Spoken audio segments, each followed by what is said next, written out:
Mahal kong kapatid, may 4 na taon at kalahati na tayong hindi nagkikita o nakapag-uusap man lamang, at maaaring kailanman ay hindi na muling magkita ngayong ako'y mamamatay na.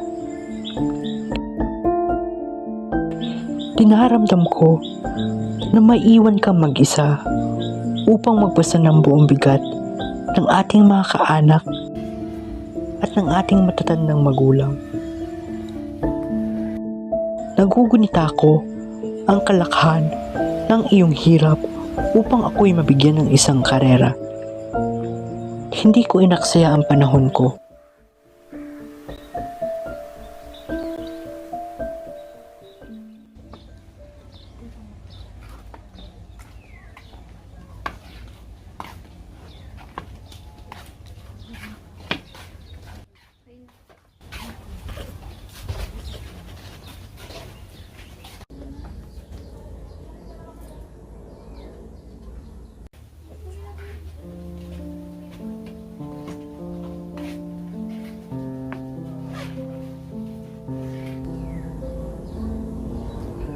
Nanang!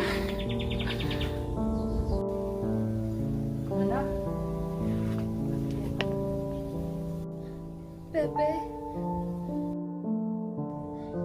Pepe?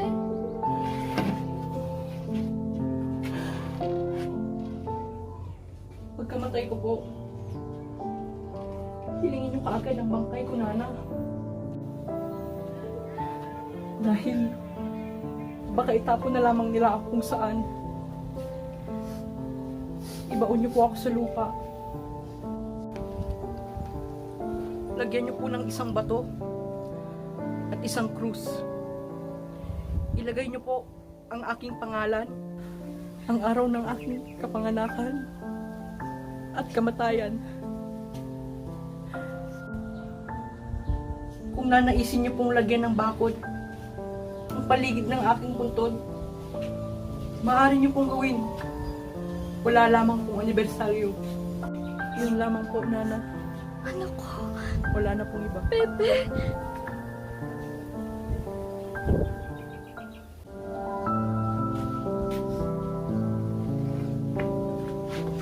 Nana? Nana? Nana? Nana? Nana?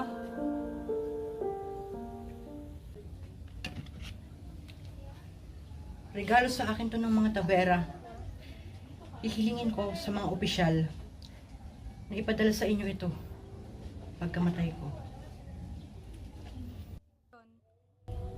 Isang lampara? There's something inside.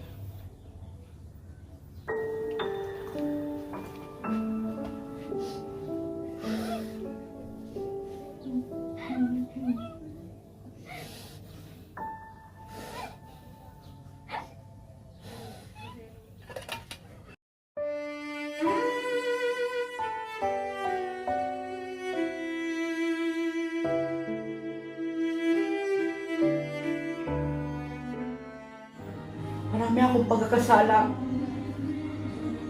Kung kamatayan man ang kabayaran, handa akong ibuwis ang aking buhay. Subalit, Padre,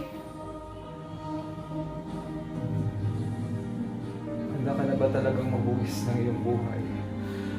para sa inang bayan, gagawin ko